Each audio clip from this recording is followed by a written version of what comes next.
नमस्कार शेतकरी बंधूंनो, आपलं स्वागत आहे कृषी साथी ऑर्गॅनिक फार्मिंग यूट्यूब चॅनलमध्ये. या अगोदर मी आपल्या यूट्यूब चॅनलद्वारे 2 व्हिडिओ मी टाकले आहे. एक झिंकचं कार्य काय आहे आणि दुसरं चण्याच्या फवारणीबद्दल.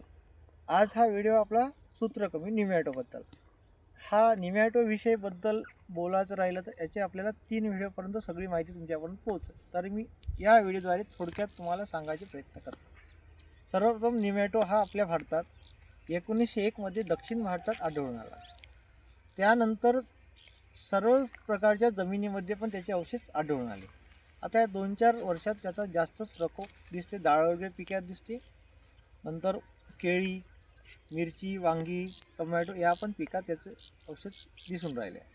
त्यासाठी आपण काही उपाययोजना तुम्हाला सांगू इच्छितो. तर सूत्रकृमीचे 4 प्रकार आहेत. जळगाट सूत्रकृमी, दुसरा प्रकार रेनफॉर्म सूत्रकृमी, एक पुट्टी नावाचा सूत्रकृमी आणि सिट्रा नावाचा. सगळ्यात जास्त हानिकारक जळगाट सूत्रकृमी आहे. आणि पुट्टी नावाचा सूत्रकृमी तुम्हाला गव्हाच्या गहू उंबईवर असताना तो आढळून येतो.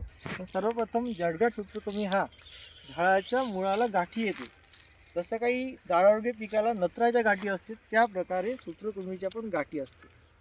हा जीवाणू वर्षानुवर्ष पिढ्यानपिढी आपल्या जमिनीत वास्तव्य करत राहतो.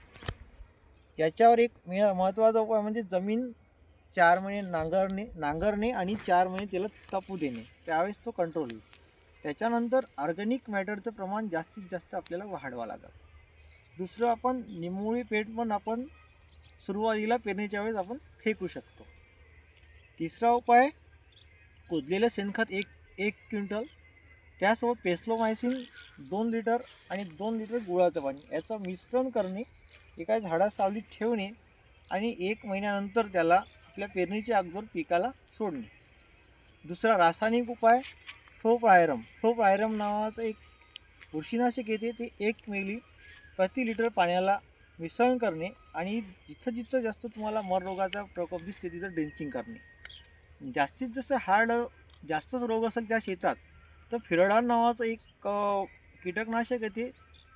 ते आपण एकरी 12 किलो खताद्वारे टाकू